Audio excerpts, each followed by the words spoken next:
Hello, English learners, and welcome to Speak English with Class, the podcast where language learning meets inspiration.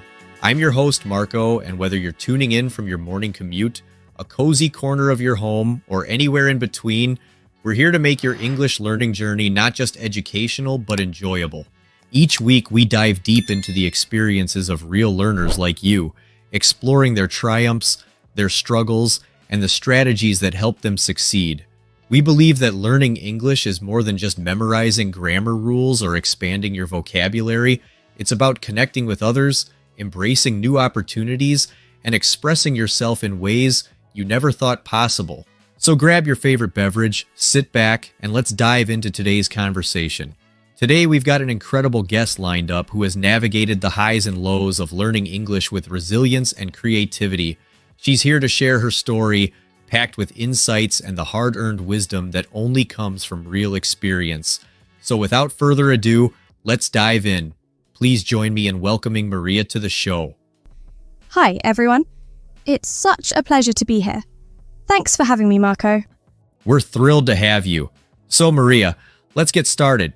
Can you tell us a little about where you're from and what initially sparked your interest in learning English? Of course. I'm from Barcelona, Spain. And to be honest, English wasn't always a priority for me growing up. In school, it felt more like a subject I had to pass rather than something I genuinely wanted to learn.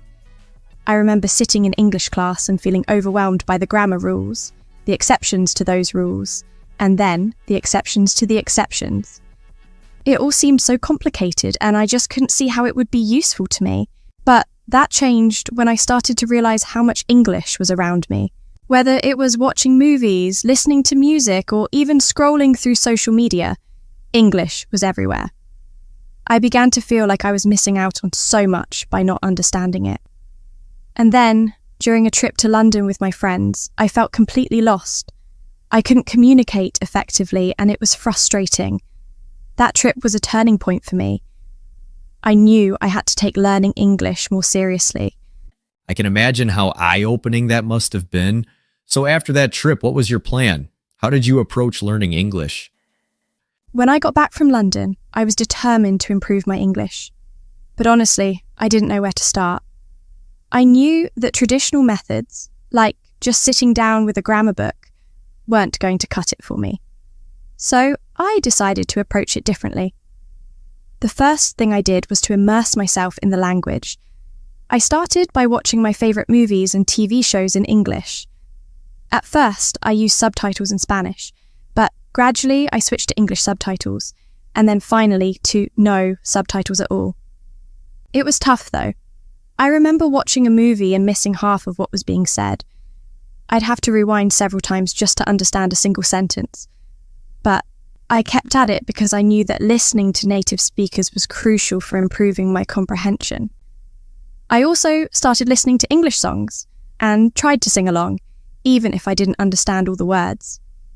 Music became a fun way to practice pronunciation and learn new vocabulary. That sounds like a fun and engaging way to learn, but I'm sure it wasn't all smooth sailing. What challenges did you face during this immersion phase? Oh, there were definitely challenges. One of the biggest was the feeling of being overwhelmed. English has so many nuances, idioms, phrasal verbs, slang, and it felt like every time I learned something new, there was another layer waiting for me. I remember being particularly confused by phrasal verbs. They're tricky because they don't always make sense when you translate them directly. For example, I couldn't understand why give up meant to quit, or why bring up could mean both to mention something and to raise a child. It was confusing because I'd studied these phrasal verbs, but then I'd hear them used in different contexts and feel lost all over again. Another challenge was speaking. I was so afraid of making mistakes that I often hesitated to speak at all. I'd rehearse sentences in my head, but when it came time to actually say them, I'd freeze. My confidence was really low and I felt like I was stuck. I think a lot of people can relate to that, being afraid to speak because of the fear of making mistakes. Speaking of mistakes, do you have any funny language mix-ups you'd like to share? There were plenty of moments. Once, I was trying to say, "I'm full" after a meal, but I accidentally said, I'm fool. My friends burst out laughing and started calling me fool for the rest of the day. Let's just say I learned the difference real quick. That's hilarious. It's moments like those that make learning memorable. So how did you overcome the fear of making mistakes? It took time, but I eventually realized that making mistakes was a necessary part of the learning process. I started small by talking to myself in English. I'd narrate my day, things like, "Now I'm making breakfast," or "I need to go to the grocery store." It sounds silly, but it helped me get comfortable with speaking without the pressure of someone listening. Once I felt more confident, I joined an online language exchange community where I could practice speaking with native speakers. At first, I was really nervous. I'd worry about sounding foolish or not being able to keep up with the conversation. But I quickly learned that people were patient and understanding. They knew I was learning, and they didn't expect perfection. In fact, they appreciated the effort I was making. That gave me the confidence to keep practicing, and over time, I noticed that my speaking skills improved significantly. It's great to hear that you found supportive environments to practice in. Were there any specific strategies that helped you improve your speaking and listening skills? Absolutely. One strategy that really helped was shadowing, where I'd listen to a short clip of native speakers and then try to repeat it exactly as they said it, mimicking their intonation, rhythm, and pronunciation. I found it incredibly useful because it forced me to pay attention to the details of how English is spoken. I'd often use clips from movies or TV shows because the dialogue felt more natural. For listening, I started incorporating podcasts into my routine. I'd listen to them while commuting or doing chores around the house. At first, I chose podcasts that had transcripts available so I could follow along and check any parts I didn't understand. Gradually, I moved on to podcasts without transcripts, and it became easier to follow conversations without needing to see the words. One thing I realized was that even if I didn't understand every word, I could usually get the gist of the conversation, and that was okay. Over time, the gaps in understanding became smaller. Shadowing and using podcasts are excellent strategies. It sounds like you were really dedicated to improving your English. What about vocabulary? That's a big challenge for many learners. How did you tackle that? Vocabulary was definitely one of the most challenging aspects for me. I'd learn new words, but then I'd forget them just as quickly. To tackle this, I started keeping a vocabulary journal. Every time I encountered a new word, whether in a book, a podcast, or a conversation, I'd write it down along with the sentence it was used in. That way, I could see how the word was used in context, which made it easier to remember. I also used a technique called spaced repetition. I'd review my vocabulary journal regularly, first after a day, then after a week, and then after a month. This helped to reinforce the words in my memory. But what really made a difference was actively using new words in my conversations. Even if I wasn't entirely sure I was using them correctly, I'd try to incorporate them into sentences. The more I used a word, the more natural it felt, and eventually it became part of my active vocabulary. Another fun strategy I used was to create associations with new words. For example, if I learned the word meticulous, I'd think of a meticulous person in my life, like my aunt who's always very detailed about everything. These associations help me remember the meanings of words better. That's a great approach, using context and personal associations to make vocabulary stick. Were there any particular resources or tools that you found especially helpful in your learning journey? Yes, there were a few resources that really stood out for me. One of them was an app called Anki, which uses spaced repetition to help you remember vocabulary. I created my own flashcards with the words I wanted to learn, and the app would prompt me to review them at intervals designed to optimize memory retention.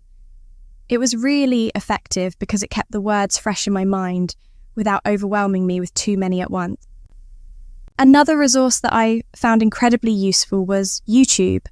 There are so many great channels dedicated to English learning, covering everything from grammar to pronunciation to cultural nuances. I particularly enjoyed channels that focused on everyday English, like the phrases and expressions that native speakers use in casual conversation. These were often the things you don't find in textbooks, but they're so important for sounding natural in English.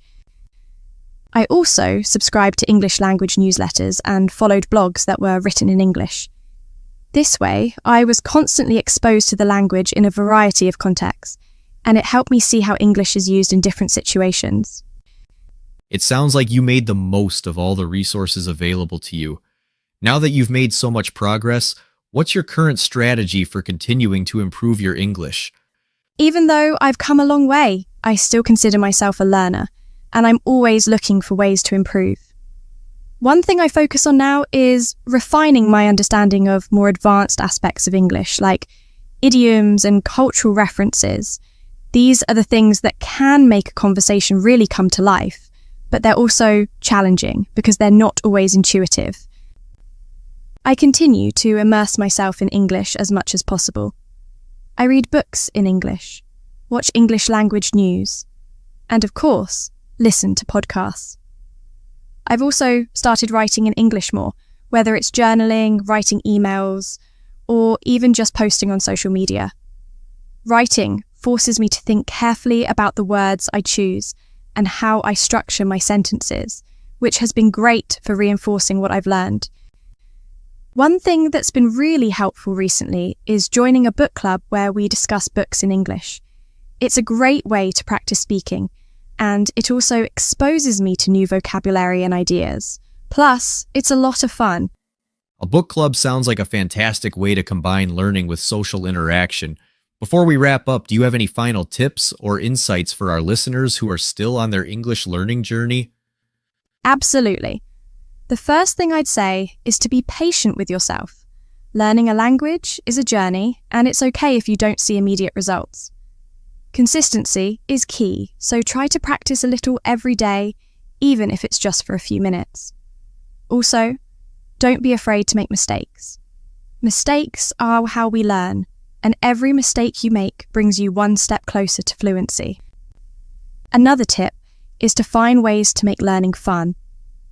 Whether it's through music, movies, podcasts, or language exchanges, find something you enjoy and use that as your practice tool. When you're having fun, you're more likely to stick with it. Lastly, surround yourself with English as much as possible. Create an environment where English is a part of your daily life. Whether it's changing the language on your phone to English, following English-speaking influencers, or even talking to yourself in English. The more you immerse yourself in the language, the more natural it will become. Those are fantastic tips, Maria. Thank you so much for sharing your journey with us today. Your story is truly inspiring, and I'm sure our listeners have gained a lot of insight and motivation from your experiences. Thank you for having me, Marco. It's been a pleasure to share my story, and I hope it helps others on their own journeys. Remember, learning English is a journey, not a destination. Keep going, and you'll get there. Absolutely. That brings us to the end of today's episode. Once again, a big thank you to Maria for sharing her incredible journey and valuable insights with us.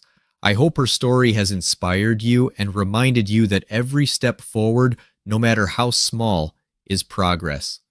If you enjoyed today's episode, be sure to subscribe to Speak English with Class so you never miss out on more inspiring stories and practical tips. Until next time, keep learning, keep practicing.